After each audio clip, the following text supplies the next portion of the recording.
한 1,800불에서 2,000불 정도를 받는 것 같습니다. 한 달에. 그러면 이제 우리나라로 따지면 한 뭐 200만 원 정도 받는 거죠. 턱없이 부족한 금액입니다. 왜냐하면 미국의 스튜디오에서 하나 살려면 보통 월세 스튜디오가 원룸이 보통 한 버클리는 1,500 정도는 줘야 되거든요. 그래서 한 달에.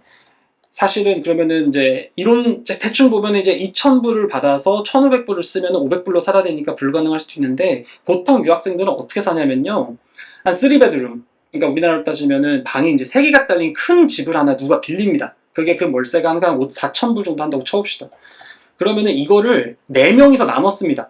뭐 예를 들면 이 방을 4명이서 같이 써요.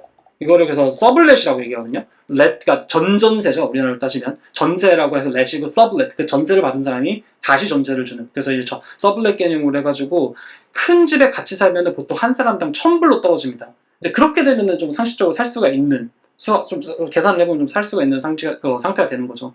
그럼 이 1,800불에서 2,000불에 대한 이 펀딩 소스는 도대체 어디서 나오냐? 이거는 이제 합격함과 동시에 교수님이 TA 또는 RA로 제공을 해줍니다. TA는 Teaching Assistant라고 하는 것의 약자고, RA는 Research Assistant에 대한 약자입니다. 즉, 박사 과정이라고 하는 것은 우리가 학생이기도 하지만 내가 지적 능력을 바탕으로 노동력을 제공함으로써 돈을 받는 일종의 노동자이기도 한 것입니다. 그렇기 때문에 미국 박사 과정으로 합격을 하게 되면 일반적으로 이제 풀 펀딩 합격을 하게 되면은 돈 걱정은 혼자 살 경우 그렇게 크지 않다라는 말씀을 드리게 되는 것이죠. 그러면 어쨌든 돈이 박사에만 제한이 되고 뭔가 학사나 석사로 가게 되면 아무래도 돈이 조금 더 들어간다는 말씀이신 걸로 이해하면 될까요? 조금 더 들어가는 정도가 아니라 아마 뭐 1년에 1억 정도는 생각하셔야 될 겁니다. 그러니까 학사나 석사 같은 경우는 물론 간혹 전 장학금 받았어요 라고 하는 친구도 있지만, 그렇지가 않은 게, 이 미국이라고 하는 것도 이제 주립대, 그러니까 공립대가 있고 그다음에 사립대가 있잖아요. 사립대 같은, 예를 들어서 우리가 이제 뭐 프린스턴 예를 들어볼게요. 프린스턴이라든가 뭐 예일이라든가 이런 교시라면은 보통 1년 등록금이 8만 불 이상 합니다. 아니 그냥 카네기 멜론도 엄청 비싸거든요. CMU. 여러분들이 지금 여기 소프트웨어 하시는 분이 많으니까 CMU가 좀 좋겠네요.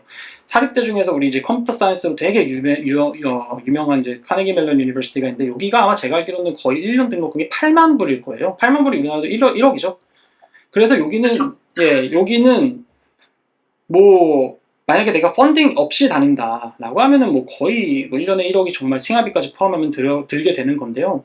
박사 과정을 합격을 하게 돼서 만약에 내가 CMU에 붙게 되면요, 교수가 이 돈을 다 내줍니다. 그러기 때문에 박사 과정은 돈이 들지 않는다고 하는 거예요. 물론 이건 풀 펀딩으로 합격했을 때 하는 겁니다. 그렇기 때문에 풀 펀딩으로 합격하려면, 즉 교수님이 나에게 돈을 주면서까지 나를 고용하고 싶어 하려면 어떻게 해야 되냐? 교수님 마음에 들 정도로 내가 연구 역량이 훌륭해야겠죠. 그래서 이것이 뭔가 우리가 수능을 통해서 혹은 뭐 수시를 통해서 어떤 대학을 들어가는, 서열화를 통해서 대학을 들어가는 시스템과 매우 다르게, 내가 원하는 리서치 그룹을 적절하게 찾고 내가 그거만큼의 어필을 함으로써 좋은 인터뷰를 보면은, 이거는 뭐 서열화를 떠나서 내가 만약에 그 교수님 마음에 들면 합격할 수 있는 거니까, 어떻게 보면은 쉬울 수 있고 어떻게 보면 어려울 수 있는 것이죠.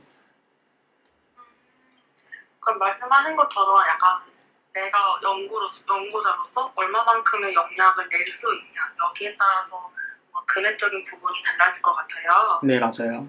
지금 저희 카톡으로는 스타링크님이랑 초초님이 올해 변경되어서 석사가 230이고 박사가 280에서 300 정도 하신다고 하셨는데, 요거는 한번 확인을 해봐야 될 것 같아요, 저희도. 네, 뭐 그게 뭐 어떤 금액이 중요한 게 아니라, 제가 얘기하고 싶은 건 뭐냐면, 정부적으로 만약에 이공계 학생을 키운다고 하면 대학원생들에 대한 미니멈 밸류를 높여줘야지, 그러니까 최저임금 자체를 정해줘야지, 최대 금액을 정해주면, 이건 도대체 저는 참 잘 이해가 안 되는 부분이긴 합니다. 그래서 저는 최소한 공부를 하려고 하는 학생들이 돈 걱정은 없어야 된다라고 하는 게 제 지론이고, 이렇게 맥스를 정한 이유는 모르겠지만 맥스를 정할 거면 미니멈도 정해달라라고 하는 것이 좀 맞지 않나라고 하는 것을 계속 생각하고 있습니다, 저는. 예.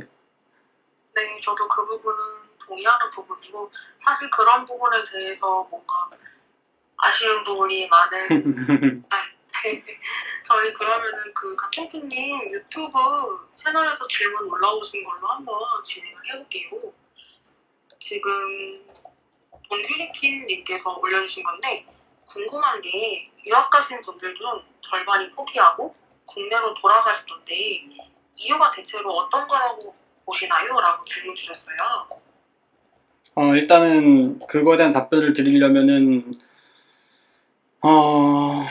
글쎄요. 이게 케바케인 경우도 많고 그리고 어디서 들었냐에 따라 다른데 제 주위에서는 유학 갔다가 포기한 사람이 한 명도 없거든요. 그러니까 버클리를 입학한 제 박사 동기 같은 경우 중에서는 한 명이 버클리 박사를 포기하고 석사만 취득한 경우가 있기는 합니다.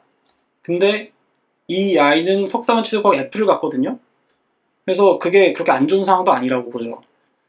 유학 가신 분들 중에 절반이 포기하고 국내로 돌아간다고 하는 말 자체가 일단 레퍼런스가 없어서 제가 이거에 대해서 설명드리기가 좀 어렵고요. 제가 봤을 때는 유학 가신 분들 중에 포기를 하는 분들이 있습니다. 여러 가지 이유가 있어요. 예를 들면 중간에 이제 뭐 펀딩 소스가 떨어진다든가 아니면은 뭐 내가 뭐 공부가 마음에 안 든다든가 내 개인적인 이유 아니면 뭐 집안 사정이 있다든가 뭐 공부가 좀 싫어졌다든가 아니면 뭐 내가 되게 힘들다든가 이런 여러 가지 이유로 중간에 포기하는 경우가 있기는 한데 보통 뭐 예를 들어 펀딩 소스가 외부적인 사정으로 인해서 떨어지는 경우는 보통 다시 지원을 해서 박사과정을 취득을 다시 하더라고요. 그러니까 만약에 정말 내가 하고자 한다면. 그리고 미국은 항상 열려있기 때문에 뭐 내가 나이가 많든 내가 뭐 여자든 아니면 내가 임신을 했든 아니면 내가 뭐 장애인이든 어떤 상황이든지 간에 항상 열려있는, 물론 우리나라도 열려있을 겁니다. 근데 항상 그게 좀 더 적극적으로 권장을 하는 분위기 때문에 지원을 하게 되면 어느 학교든지 사실 공부할 수 있는 기회는 다 있습니다. 그래서 중간에 포기를 해서 뭐 어떤 케이스를 받는지는 제가 잘 모르겠지만 아마 하고자 한다면 끝까지 마치실 수 있을 거다라고 생각합니다. 다만 그 마치는 과정 자체는 정말 쉽지는 않다는 것은 사실이고요. 정말 어렵습니다. 네. 그러면 쉽지 않다고 말씀하시는데 뭔가 한국의 과정과 미국의 과정은 이런 점에서 조금 차이가 있다. 요거 한번 설명해 주실 수 있으실까요? 한국과 미국은 차이가 없다고 보는 게 맞아요. 이론적으로 보면은.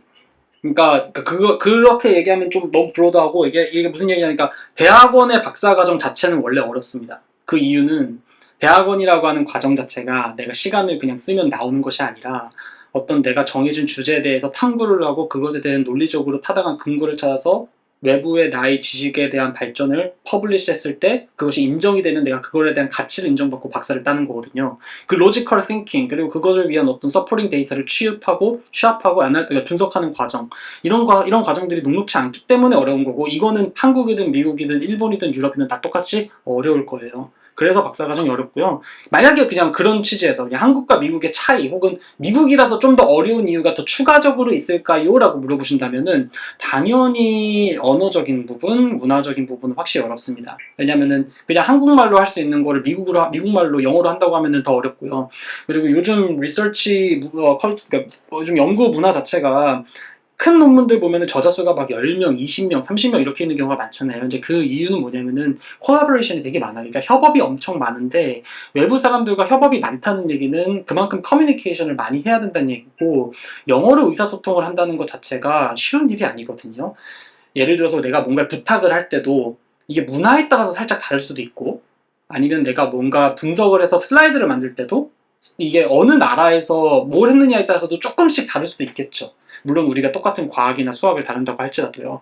그래서 제가 봤을 때 한국과 미국의 차이에서 오는 거는 이제 아무래도 이제 언어와 문화, 그 다음에 이제 제가 고향에 떨어져 있잖아요. 그래서 아마 이거는 싱글인 분들 같은 경우는 결혼 문제라든가 연애 문제, 그다음에 가족들 이런 어떤 개인적인 그런 뭐 홈식 이런 문제들이 좀 있는 것 같습니다. 그런 부분이 좀 어렵고요. 뭐 대부분 근데 다 재밌게 즐기면서 다 꾸역꾸역 열심히 해서 아마 박사과정 취득한 사람들한테 물어보면 한국이 됐든 미국이 됐든 그 과정은 너무 힘들었으나 나는 이 선택을 후회하지 않는다라고 얘기할 겁니다.